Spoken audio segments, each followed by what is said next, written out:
नमस्कार फ्रेंड्स, कैसे हैं दोस्तों। जैसा कि आपसे वादा किया था कि ऑब्जेक्टिव के बाद थोड़ा शॉर्ट टाइप क्वेश्चंस भी आपको दूंगा। शॉर्ट आंसर टाइप जिसको अति लघु लघु श्रेणी में हम लोग रख सकते हैं। इससे क्या होगा कि आपका जो कोई क्वेश्चन छूट गया है या कई चीज़ें आपकी समझ में नहीं आ रही है ऑब्जेक्टिव पढ़ने से, तो यहाँ से वो चीज़ें आपकी जो भी डाउट्स हैं वो भी दूर हो जाएंगे और कई तरह के क्वेश्चंस भी आप लोगों के बन जाएंगे। तो वीडियो में लास्ट तक बने रहें। वीडियो थोड़ा लंबा हो सकता है, उसका कोई प्रॉब्लम नहीं है। और शुरुआत करते हैं आज की वीडियो का। Barcode technology. बारकोड या बारकोड दृश्य मशीन पठनीय रूप में डेटा का प्रतिनिधित्व करने की एक विधि है जिसका आविष्कार 1951 में हुआ था। और बारकोड टेक्नोलॉजी हम कहाँ यूज करते हैं? सर्कुलेशन में यूज करते हैं। नेक्स्ट है हमारा RFID टेक्नोलॉजी। RFID का पूरा नाम है रेडियो फ्रीक्वेंसी आइडेंटिफिकेशन। इसको 1946 में प्रतिपादित किया गया था। RFID इलेक्ट्रोमैग्नेटिक फील्ड का उपयोग ऑब्जेक्ट से जुड़े हुए टैग को स्वचालित करने में या पहचानने में और ट्रैक करने के लिए काम किया जाता है। यह एक RFID टैग में एक छोटा रेडियो ट्रांसपोंडर होता है, एक रेडियो रिसीवर और ट्रांसमीटर भी होता है। बुक की चोरी में भी हम यूज करते हैं इसका। और दूसरा, आसानी से इसका यूज हो सकता है हमारा स्टॉक वेरिफिकेशन में। बारकोड जो रीडर है फ्रीक्वेंसी का, वहाँ से ऊपर ऊपर घुमाते हैं और वो ऑटोमेटिक उसको ले लेता है अंदर जो रखी हुई है। नेक्स्ट क्वेश्चन है, QR कोड की खोज 1994 में जापानीज कमी जो जापान की कंपनी है डेनसो वेओ के द्वारा हुई थी। देखिए, पूछ सकता है कि इस कंपनी का हुआ है, कब हुआ है, तो 3 आंसर बन गए। यह एक प्रकार का बारकोड पठनीय ऑप्टिकल लेबल होता है जिसमें उस वस्तु के बारे में जानकारी होती है जिससे वह जुड़ा होता है। व्यवहार में QR कोड में अक्सर एक लोकेटर, पहचानकर्ता या ट्रैकर के लिए डाटा होता है जो किसी वेबसाइट या एप्लीकेशन को इंगित करता है।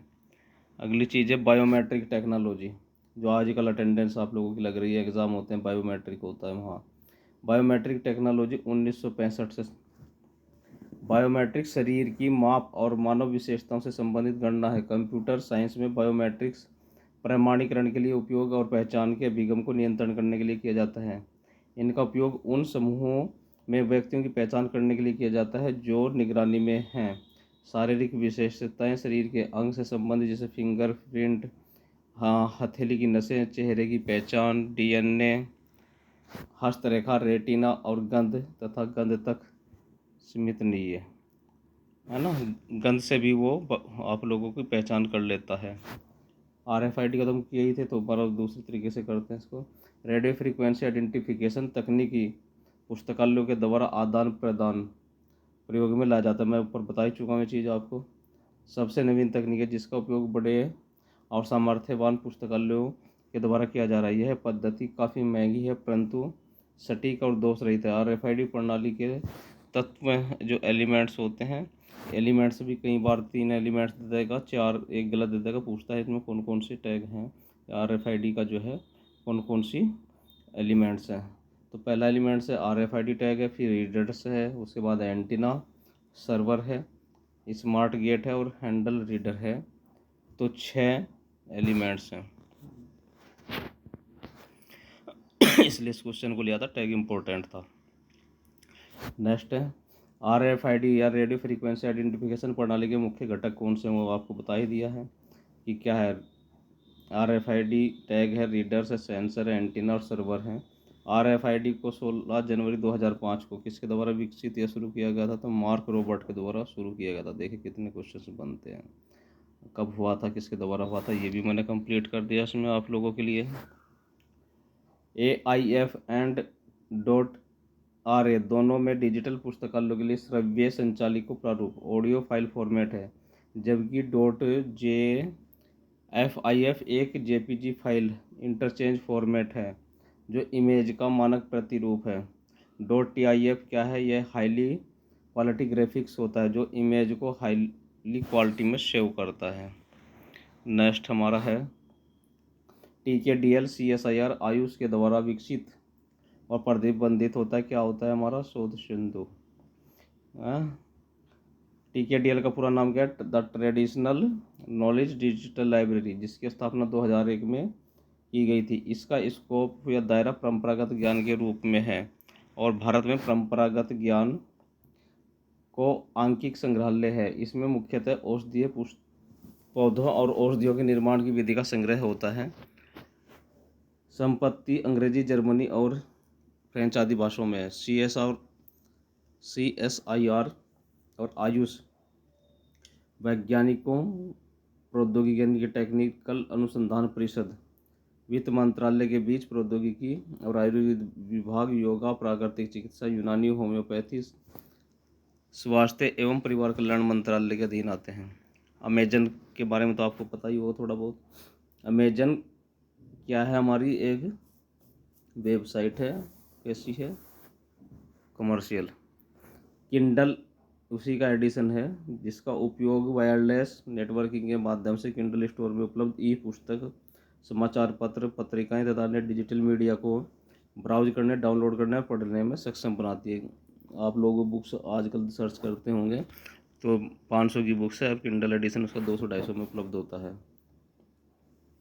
मार्च 2018 तक किंडल स्टोर पर 6 मिलियन से अधिक ई पुस्तकें उपलब्ध हैं।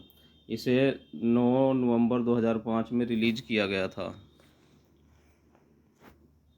नेक्स्ट क्वेश्चन है EPUB इलेक्ट्रॉनिक पब्लिकेशन एक बहुत आयात में उपयोग किए जाने वाला ई फाइल फॉर्मेट है, जिसका एक्सटेंशन EPUB है तथा यह अंतर्राष्ट्रीय डिजिटल प्रकाशन मंच के द्वारा प्रकाशित एक तकनीकी मानक है। क्लाउड कंप्यूटिंग की क्या विशेषताएं होती हैं?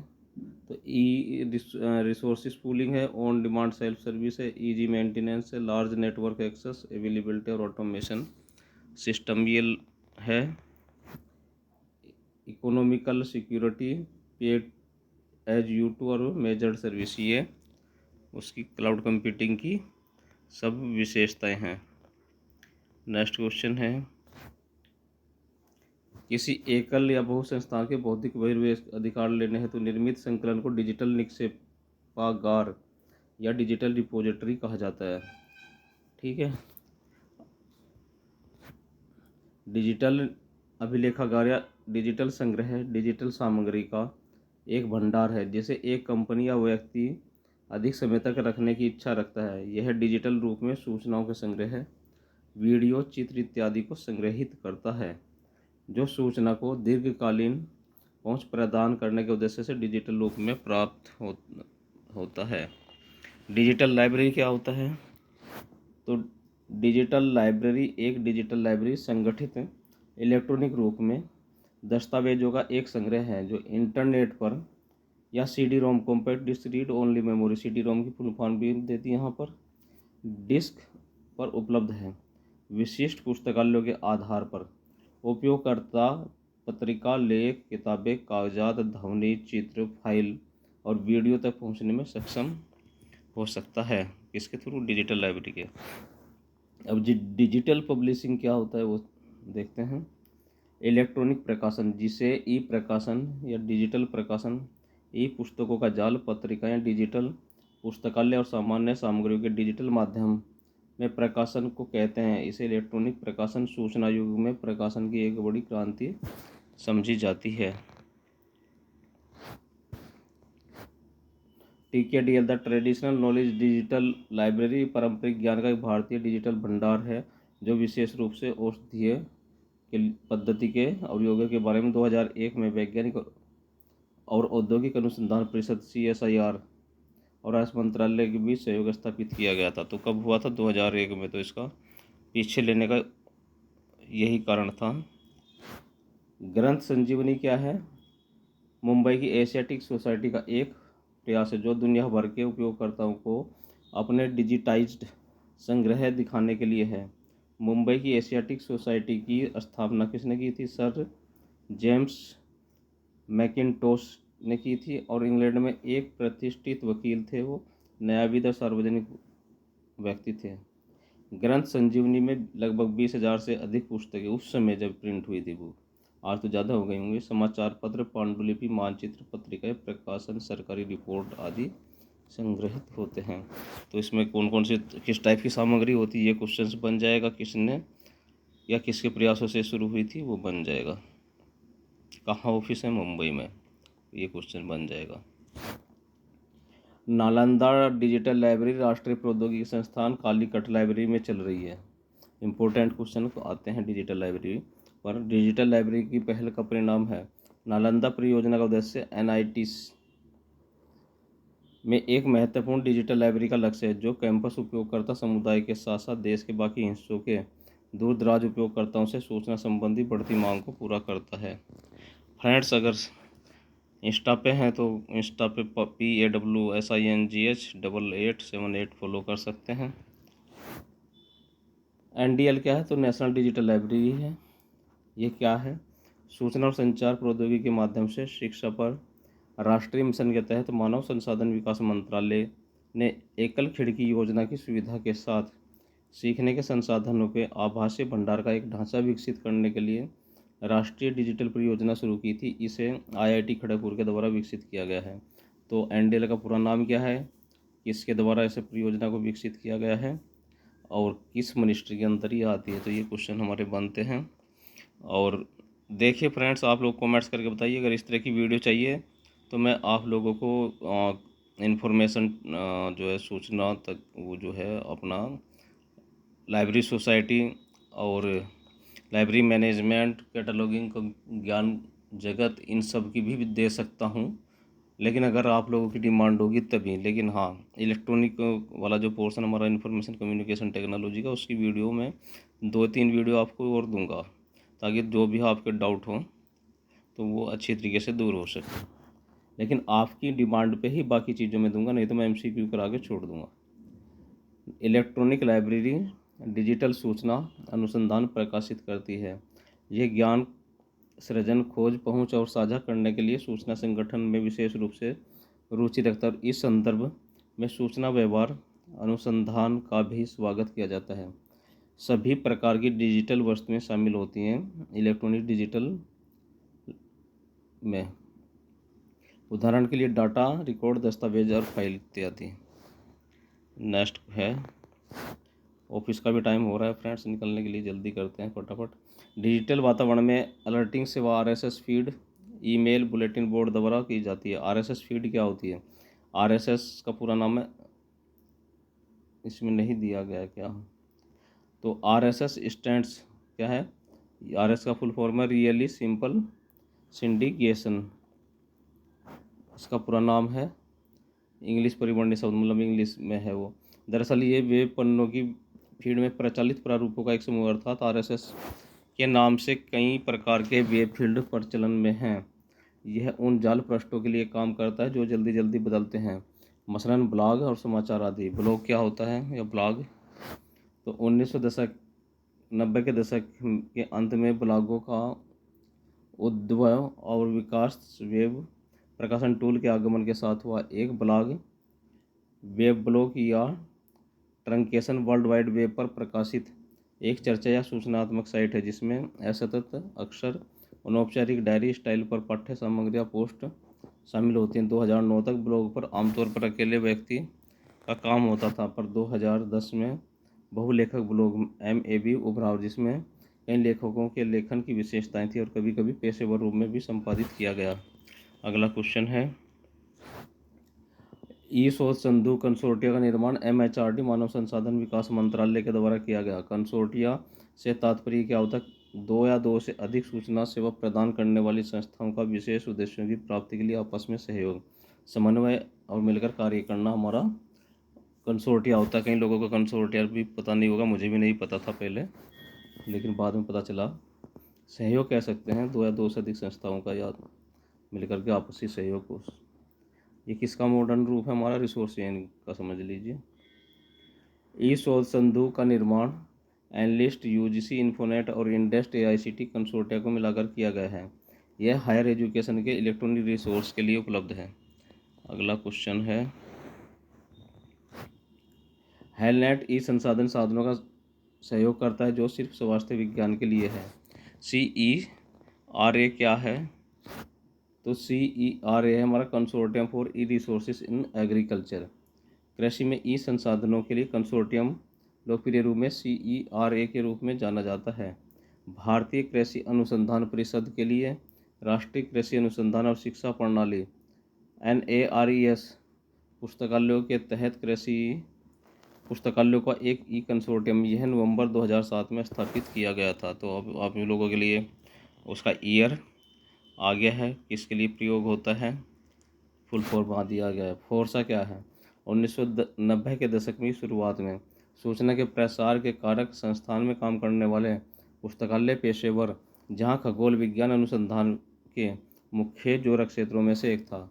इसको एक साथ आने और मंच बनाने की आवश्यकता इसलिए महसूस हुई क्योंकि साझा करने के लिए एक स्प्रिंग बोर्ड के रूप में कार्य कर सकता है और सूचना का आदान प्रदान कर सकता है। NKRC क्या है? कई बार फ्रेंड्स छोटे छोटे क्वेश्चंस मैचिंग में होते हैं, शॉर्ट फॉर्म दी हुई होती है और हमको पता नहीं होता कि उनका पूरा नाम क्या है, इसलिए हम क्वेश्चन गलत कर बैठते हैं। तो इन्हीं सब बहुत सारे पर्पज़ थे आप लोगों को ये डिस्क्रिप्टिव वीडियो देने का। NKRC का पूरा नाम है नेशनल नॉलेज रिसोर्स कंसोर्टियम, जिसकी स्थापना 1909 में हुई थी। यह 143 CSIR और 26 DST संस्थानों के पुस्तकालय और सूचना केंद्रों का एक नेटवर्क है। नेक्स्ट क्वेश्चन है RGUHS, Rajiv Gandhi university for health and sciences का पूरा नाम है। ने स्वास्थ्य पुस्तकालयों में आवृत्ति व्यय की लागत को कम करने के उद्देश्य से स्वास्थ्य विज्ञान के क्षेत्र में विद्वानों और सूचना के संसाधनों की पहचान, खरीद, भंडारण, प्रसंस्करण आदि के लिए डिजिटल लाइब्रेरी और सूचना केंद्र विकसित किया, जो उससे रिलेटेड कॉलेजों और उसके कैंपस में राजीव गांधी यूनिवर्सिटी के कैंपस में छात्रों, शिक्षकों तथा शोधकर्ताओं के लिए 24 घंटे सेवा उपलब्ध है। हेलनेट का देखते हैं। हेलनेट health and science library information network की अवधारणा 2003 में सभी कॉलेज और core international e journals, e books और डेटाबेस को सेवा प्रदान करने के लिए डिजिटल लाइब्रेरी के द्वारा हेलनेट कंसोर्टियम की स्थापना हुई थी। ठीक है, ये आपको पता ही है। सबसे छोटी इकाई क्या है? बिट है, फिर बाइट है, फिर किलोबाइट है, फिर मेगाबाइट, गीगाबाइट 1024 मेगाबाइट की, और 1024 GB या गीगाबाइट का टेराबाइट होता है। 1024 टेराबाइट से पेटाबाइट बनता है, 1024 पेटाबाइट से हमारा एक्साबाइट बनता है, और 1024 एक्साबाइट से जेटाबाइट बनता है, और 1024 जेटाबाइट से योटाबाइट बनता है। क्वेश्चन इस पे बहुत सारे आते हैं। इसका थोड़ा एक वीडियो और दूंगा जिसमें इससे भी छोटा, बाइट से भी छोटा वो होगा मेमोरी। कंप्यूटर को संसाधन बनाने के जो प्रयास उसके वांछित प्रयोगता के लिए अनुपलब्ध है, उनको सर्विस अटैक का डेनियल कहा जाता है। आप लोगों को पता चल गया होगा सर्विस डेनियल क्या है। रोम अटैक क्या होता है? कंप्यूटर वर्ग या stand alone malware computer program है जो अन्य कंप्यूटर में फैलने के लिए खुद की प्रकृति बनाता है। यह अक्सर खुद को फैलने के लिए एक कंप्यूटर नेटवर्क का उपयोग करता है। बोनेट अटैक क्या होता है उसको देखते हैं। बोनेट अटैक क्या है? यह बोनेट इंटरनेट पर आधारित उपकरणों की एक संख्या है जिसमें प्रत्येक एक या एक से अधिक बोट चल रहा है। बोटनेट प्रदर्शन करने के लिए इस्तेमाल किया जा सकता है। डेनियल ऑफ सर्विस DDoS वितरित हमलों, चोरी डाटा भेजने, स्पैम और उपयोग करने के लिए हमलावर डिवाइस और इसकी कनेक्शन की अनुमति देता है। बोटनेट शब्द का प्रयोग आमतौर पर नकारात्मक या दुर्भाग्यपूर्ण अर्थ के साथ किया जाता है।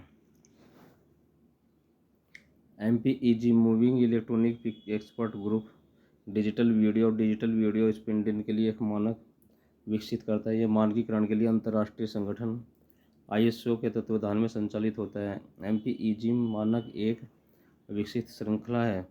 1998 की स्थापना के बाद MPEG संगठन ने कई डिजिटल मीडिया मानकों का उत्पादन किया है, जैसे MPEG, MPEG-2, MPEG-MR, MPEG- इत्यादि। ठीक है फ्रेंड्स। TIF है tagged image file format, JPG है ज्वाइंट फोटोग्राफी एक्सपर्ट ग्रुप है, PNG है portable network graphics. Next question है, तीसरी पीढ़ी में ट्रांजिस्टर की जगह IC या चिप इंटीग्रेटेड सर्किट बोलते हैं जिसका प्रयोग आरंभ हुआ था। इसमें उच्च गति वाले मैग्नेटिक कोर का विकास हुआ और रैम का full form random access memory है, जिसके कारण कंप्यूटरों की गति में वृद्धि हुई। कंप्यूटर की गणना का समय नैनोसेकंड में मापा जाता है। 1956 में DEC अर्थात डिजिटल इक्विपमेंट कॉरपोरेशन के द्वारा एक व्यावसायिक मिनी कंप्यूटर PDP-8 जिसका जो है विकसित किया गया था। नेक्स्ट क्वेश्चन है, विंडो माइक्रोसॉफ्ट कंपनी का एक उत्पादन है। यह विश्व के सबसे अधिक प्रयोग में आने वाली ऑपरेटिंग सिस्टम है जो GUI ग्राफिक यूजर इंटरफेस के तथ्य पर आधारित है, जिसमें आइकॉन पर क्लिक करने पर क्रियान्वित कर सकते हैं। विंडोज़ के संस्करण कौन कौन से हैं उसके एडिशन विंडो ऑपरेटिंग सिस्टम के? Window 95, 97, 98, 2000, window millennium, window NT, Windows XP, Windows Vista, Windows 7, window 8, window 10 आदि उसके संस्करण हैं। बाइनरी डिजिट का देखिए, इसको मैं 2-3 ही कराता हूँ, इससे पहले तो आप लोगों को मैं करा ही चुका हूँ। बाइनरी डिजिट या अंक कंप्यूटर की जानकारी में सबसे छोटी इकाई है। इसका प्रयोग सूचनाओं को संग्रहित करने के लिए किया जाता है। क्या यूज होता है इसमें? बाइनरी 01 कंप्यूटर पढ़ता है। सबसे छोटी इकाई क्या होती है? बिट होती है, एब्रीवेशन B है। स्टोरेज 1 से 0 बाइनरी डिजिट है। इसके बाद निबल होता है। एक निबल में 4 बिट्स होते हैं। एक बाइट में 8 बिट्स होते हैं। फिर किलोबाइट आता है। 1 KB में 1024 किलोबाइट है। 1 मेगाबाइट में 1024 KB है। बाकी तो मैं अभी आपको कराया था, धीरे धीरे आप लोग इसको रुक करके देख सकते हैं, वीडियो को पॉज करके। कंप्यूटर की स्मृति में कीबोर्ड से दबा गया प्रत्येक अंक अक्षर विशेष चिन्ह या ASCII बार बार आता है ना कि निम्नलिखित में से कौन सी लैंग्वेज है, और ASCII उसमें होता है कि ये लैंग्वेज नहीं है, तो ये क्या मैं बोलता हूँ कोड है। तो इसका पूरा नाम देख लीजिए अभी, American standard code for information interchange इसका पूरा नाम है। और प्रत्येक ASCII कोड में 8 बाइट होते हैं। ASCII में ऐसे 256 कोड हैं। मानक ASCII या ASCII कोड 0 से 127 होता है, जबकि 128 से 256 परिवर्धित या एक्सटेंडेड कोड होता है। नेक्स्ट क्वेश्चन है, कंप्यूटर की स्मृति में कीबोर्ड से दबाया गया प्रत्येक अक्षर विशेष। ये तो हो ही गया है माय डियर बच्चों। इंटरनेट एक्सप्लोरर माइक्रोसॉफ्ट के द्वारा विकसित और आलेखीय वेब ब्राउज़र की श्रृंखला है जो 1995 से शुरू होने वाले ऑपरेटिंग सिस्टम में माइक्रोसॉफ्ट विंडो के ऑनलाइन में शामिल है। इसकी प्रोसेसिंग C+ भाषा में लिखी गई है। आता है एक्सप्लोरर पर भी, इसका नाम चेंज हो गया है, आप लोग सर्च करिए कंप्यूटर में। किसी भी नेटवर्क कंप्यूटर के भौतिक व्यवस्था को टोपोलॉजी कहा जाता है। हमारे पास कितनी प्रकार की टोपोलॉजी होती है? तो कंप्यूटर नेटवर्क में टोपोलॉजी 5 प्रकार की होती है। मेश टोपोलॉजी, स्टार टोपोलॉजी, बस topology, ring topology, hybrid topology. और इसको आप डिटेल में पढ़ लीजिए नेट पर सर्च करके। और राउटिंग क्या है? राउटिंग में एक नेटवर्क या कई नेटवर्कों के बीच या उसके पार के ट्रैफिकों के लिए एक पथ का चयन करने की प्रक्रिया। मोटे तौर पर सर्किट स्विच नेटवर्क सहित कई प्रकार के नेटवर्क में राउटिंग का प्रदर्शन किया जाता है, जैसे सार्वजनिक स्विच, टेलीफोन नेटवर्क और कंप्यूटर नेटवर्क तथा इंटरनेट आदि। बैंडविड्थ या कंप्यूटर में बैंडविड्थ किसी भी दिए गए पथ पर डेटा ट्रांसफ़र की अधिकतम दर है। बैंडविड्थ को नेटवर्क बैंडविड्थ या डिजिटल बैंडविड्थ के रूप में भी दर्शाया जाता है। फायरवॉल को अक्सर नेटवर्क फायरवॉल या होस्ट आधारित फायरवॉल के रूप में वर्गीकृत किया जाता है। नेटवर्क फायरवॉल 2 या 2 से अधिक नेटवर्कों के बीच ट्रैफिक फिल्टर करता है और नेटवर्क हार्डवेयर पर चलता है। होस्ट आधारित फायरवॉल उन मशीनों के अंदर या बाहर होस्ट कंप्यूटर या कंट्रोल नेटवर्क के ट्रैफिक को संचालित करते हैं। हब्स को देखते हैं। हब्स एक फिजिकल लेयर नेटवर्किंग डिवाइस है जिसका उपयोग कंप्यूटर के माध्यम से मल्टीपल डिवाइस को कनेक्ट करने के लिए किया जाता है।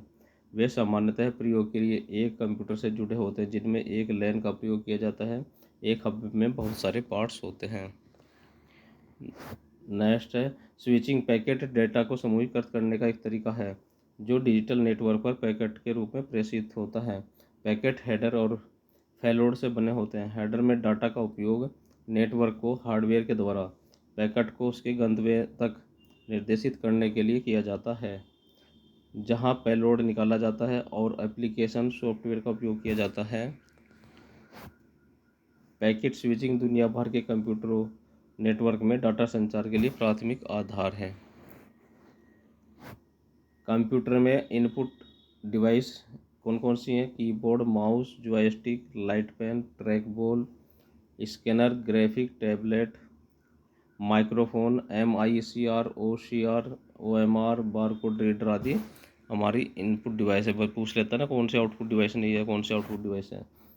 अब आउटपुट डिवाइस देखते हैं। कंप्यूटर में प्रयुक्त होने वाली आउटपुट डिवाइस है क्या? मॉनिटर है, प्रिंटर है, हेडफोन है, कंप्यूटर स्पीकर है, प्रोजेक्टर है, GPS है, साउंड कार्ड और वीडियो कार्ड, ये आउटपुट डिवाइस होती हैं। अगला देखते हैं क्वेश्चन। ड्रूपल और जुमला कंटेंट मैनेजमेंट सॉफ्टवेयर हैं, जबकि एवरग्रीन सॉफ्टवेयर एक open source integrated library system है जिसे शुरुआत में Georgia public library service for public information network and electronic service PNIS के द्वारा 2006 सितंबर माह में विकसित किया गया था तथा 270 से अधिक सदस्य पुस्तकालयों को इसके साथ एक कंसोर्टियम है न्यू जैन लिब वर्सेस सॉल्यूशन प्राइवेट लिमिटेड के द्वारा विकसित किया गया था। न्यू जैन लिब पुस्तकालय प्रबंधन है डोमेन विशेषता हैदराबाद में सूचना ज्ञान प्रबंधन संस्थान के द्वारा प्रदान की जाती है। न्यू जैन लिब संस्करण 2005 में जारी किया गया था तथा उसके बाद जनवरी 2008 को न्यू जैन लिब को GNU-GPL के तहत मुक्त और खुला स्रोत घोषित किया गया है। 16 अप्रैल 2015 को उसका सबसे नवीनतम संस्करण 3.1.1 को जारी किया गया है। एक web browser world wide web पर जानकारी प्रदान करने के लिए सॉफ्टवेयर अनुप्रयोग है, जबकि उपयोगकर्ताओं को किसी विशेष वेबसाइट को खोलता है तो वेब ब्राउज़र एक सर्वर की आवश्यक सामग्री प्राप्त करता है और उपयोगकर्ताओं को डिवाइस के परिणामी वेब पर प्रदर्शित करता है। मार्च 2019 तक 4 बिलियन से अधिक लोग वेब ब्राउज़र का प्रयोग कर चुके हैं। और हमारे महत्वपूर्ण वेब ब्राउज़र कौन कौन से हैं? तो Chrome, Firefox, safari, internet explorer. Important है, कोई ना कोई एक पूछ लेता है कि कौन सा वेब ब्राउज़र है। ठीक है फ्रेंड्स, अब बाकी आपको कल की वीडियो में कराते हैं। नमस्कार।